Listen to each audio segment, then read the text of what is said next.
Yo, yo, yo, yo, what's up, YouTube? Well, before we even get to why we here, you know the usual. Hit the like button, subscribe, hit the bell, blah, blah, blah, blah, blah. Okay, anywho, the reason why we here today. Somebody put a battery in my back and told me that I should do an introduction video as to what this channel is about. So I'm like, yeah, good idea. So that's what we're doing today. Also, what I'm gonna do today after this, I'm going to do recaps of every episode that is done. So I'm gonna do a recap of episode one with Keely Martin, and then a recap of episode two with Erica Mix.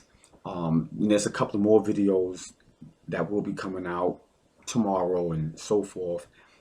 Part two with Erica and part three with Keely and some other videos.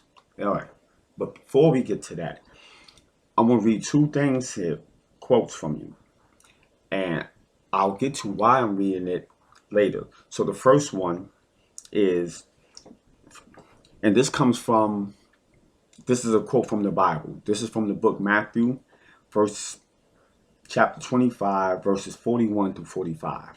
So in part, so it reads, "Then the king will turn to those on the left and say, 'Away with you, you cursed ones, into the eternal fire, prepared for the devil and his demons. For I was hungry, and you didn't feed me. I was thirsty, and you did not give me drink. I was a stranger, and you didn't invite me into your home. I was naked, and you didn't give me clothing. I was sick and in prison, and you didn't visit me.' Then they will say, 'Lord, when did we ever see you hungry or thirsty or a stranger or naked or sick or in prison and not help you?' And he will answer, 'I tell you the truth, when you refuse to help the least of these, my brothers and sisters, you are refusing to help me.'" Okay, that's one quote. Last quote I'm gonna read comes from, it appears the guy named Victor Lugo.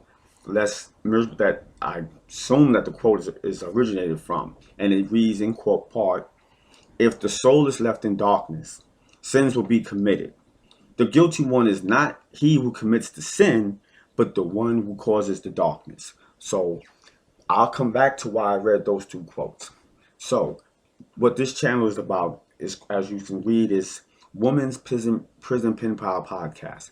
So this is a channel that is geared to give women incarcerated a voice, an outlet to the world for whatever purpose, whatever reason they need be. It also may help them find a pen pal, somebody who may want to write them, communicate with them, uh, provide some type of financial need for them if that's what someone chooses to do, and basically just be like a companion to offer some type of comfort to them. Um, there's also another saying, that a nation can rise no higher than its woman. I'm not going to say where the quote came from because sometimes that can distract from the message. But if you think about that, a nation can rise no higher than its woman. In this country, there's millions of women that's incarcerated. So if that's the case, what does that say about the nation? If a nation can rise no higher than its woman and millions are incarcerated, then I guess how high can a nation rise if the woman is incarcerated? So that is the purpose of this channel, is to give them a voice and an outlet. Reason why it's called the Women's Prison Pen Pal Podcast, and not just like the Prison Pen Pal Podcast, is because there's several other outlets out here for men. There's different YouTubers and different people doing podcasts for men where they interview men. Some of them might still be in, some is out. I didn't see none for the woman. So I decided to do one for the women. Not to mention, prior to this, I was always communicating with women that have been incarcerated. So it made sense for me to just do that for the women. Now, that doesn't mean that every now and then I will introduce a man on it, that's locked up, or maybe home, maybe in a halfway house or so forth. So that is the purpose for this channel. Now, the purpose of why I read those two quotes is because I already know ahead of time that I'm going to get some of you people in the comments on some self-righteous, stuck up, conceited shit about, well, they did the crime, they got to do the time, and who cares? They locked up, so what? Well, they have 3 hots in the cot and all this other crazy, goofy stuff. I know you're gonna come with it. I know it's coming. So that's the reason why I read that. So the first one that I read, which was from Matthew, is from the Bible, which of course is connected to Christianity. Islam too, but for the most part, Christianity. So don't come in the comments and be a Christian and have the attitude about, so what, they locked up, who cares? They should be there. They deserve to be there. Don't do that. I just read to you what, and the king they referring to is God or in Jesus, depending on how you understand it. So that's coming from the Bible. Now, if you had a problem with that, well, then by all means, I guess take it up with the Bible, take it up in prayer, take it up with the pastor, whatever. I don't know what you're gonna do, but don't take it up with me. I'm just the messenger. I just read the message. But it does seem that, and if you believe the Bible, he says, curse you. So if you come in my comments on that, since Jesus said he's going to curse you, so will I. I will curse you out, and I will make a episode of you two, and I'll put you on blast, and you might become famous because I definitely will burn your behind up. So, the second quote is, of course, he states that sin is transgression against the law. So people that's incarcerated, I've been incarcerated. I've been incarcerated in New York, New Jersey, and briefly in Ohio. So it's been 3 states. So I have a experience and an understanding of 3 different prison systems. So, so sin is basically transgressions against the law. Most of the laws that we have transgressed are man's law. They're written by a man. Some of it might be kind of similar to what might be in the Bible or Quran. I mean, some of it, it's common sense. You don't rob, you don't steal, you don't sell drugs. It's, even though the Bible doesn't or Quran doesn't say don't sell drugs, but it's kind of evident that's not something that you do. However, the question is, why do these crimes happen? What feeds it? It's not like a baby who's born and comes out the womb, and as soon as he comes out the womb, he goes and gets a pack and go hit the block and start selling drugs and looking for connects and looking for the plug. So how did this come about? A lot of these is financial crimes.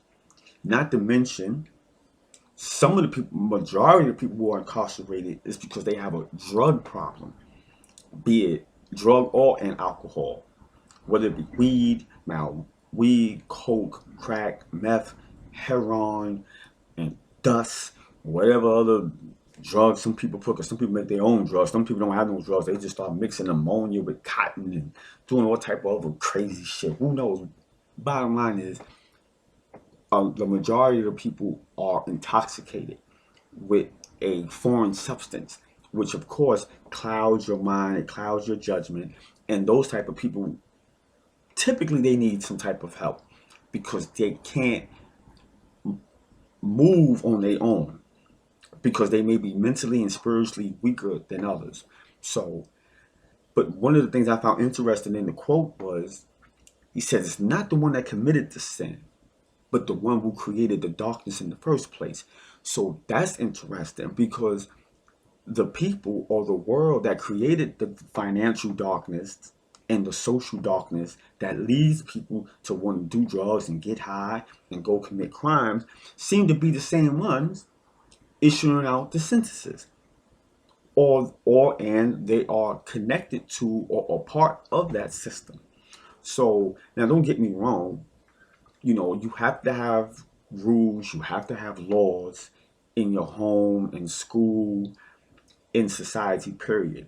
And if there are individuals who transgress those laws or break those laws, then yes, there has to be some type of personal accountability for that individual. And if need be, maybe some type of punishment in some form or fashion. The question is, what is the appropriate punishment? And who gets to make that decision? So the problem is we have a system, we have a criminal justice system who is issuing out some of the accountability, some of the penalties, and it doesn't seem like they are worthwhile to even issue out such. And not to mention about the bias that's in it based on race, class. Um, so the point I'm making is that don't look at some of the females that you hear and have this, I don't want to say judgment because I hate that thing. I hate that saying. Oh, I don't judge. Everybody judges, please. I mean, everyone judges. If I'm outside, and I'm coming home, and I see three dudes, and they look suspicious, and they look like they probably got a weapon, like they trying to find a Vic or a robbery. I'm making a judgment call. Like, okay, they look funny. I'm gonna make a judgment call. It could be wrong, but I'm gonna fall back until they leave. We all make judgment calls. There's nothing wrong with that. Doesn't I'm not making a judgment call because I think I'm better than them. I'm just safeguarding my safety or whatever. I'm just being on point. So that's not even that's not what I'm saying. What I'm saying is just I don't want kind of be just if even if you can't be sympathetic, just have an open mind. Now I know and understand that some of the people that's watching this, you're not from the streets, so you don't know what it is. You don't know. And and you can't know by watching The Wire because you watch Power and Empire, and you see Cookie going crazy and slapping. Yeah, and because the Cookie allegedly did time with whatchamacallit because of the drugs. Yeah, that's just because you watched it. That doesn't make you street. You're not street. Okay, that's not it. Okay, you actually have to live this, and some of you haven't lived it, so you don't understand it, and you don't know everything that entails that. That's one of the reasons why also with the channel is that I will try to bring these things out. So initially, people that I interview will be, hey, what's your name? Where you from? How much time you got? Why are you in? What happened with the case? And then they'll get to explain that. And then maybe in the part 2 or part 3, depending, we'll go into what was you doing before you got arrested, before you got incarcerated, or before you fell victim to that. Was you did you use drugs? Was you on drugs during the time when the crimes was committed, depending on what those crimes was? And of course, in last, what are your goals? What would you like to do? Things of that nature like that. What are your plans when you get out? So my purpose is I will show where they at presently, how they got to where they at, and where they intend to go. Now, where they intend to go is harder than where they at because if you don't have money and resources, it's kind of hard when you get out to you can't just jump in. The world don't run like that. Some people get lucky, but the majority of people don't, which is what caused for recidivism. They end up coming back. And you will hear that in some of these people's stories that particularly in certain areas where it's real poor and it's just rough. You understand? I'm from New York City. I'm from Harlem.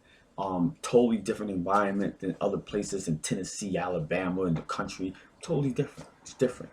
You know, actually, a lot of us in the city have more support, seemingly, than some other places. It seems like, or more avenues to survive than they do.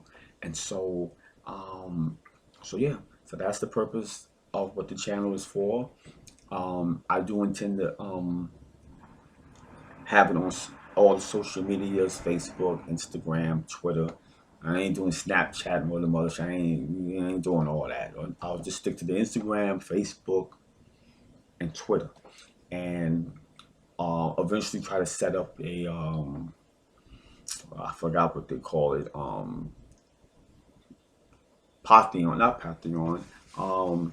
What is the name? Where you can sell exclusive content for people to buy to raise money. And I understand too, so whatever money I do try to raise or donations I receive from the channel, a lot of it will go to help some of the girls that's in jail. It is like even right now, some of the girls that I am interviewing, I will be assisting them with or without donations. I'm going to be assisting them in certain things that they need. Some of them, I am going to try to get their case and try to see if it can get media attention because some people as you will hear, they have too much time. It's just too much time. It's ridiculous. And I do have a small background in the law. And so I know, and a lot of them got railroaded. They got railroaded. Most of these states, anything outside of New York City, you definitely getting railroaded. You get railroaded in New York City, yo. You definitely getting railroaded outside New York City.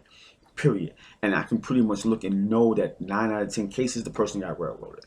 The person's rights got violated in some way, form, or fashion. It's just how it is. So that's the video today. That's the introduction about what the channel is for. Like, subscribe, hit the bell, and just stay tuned. There'll be more coming. And with that, I'm out. Peace.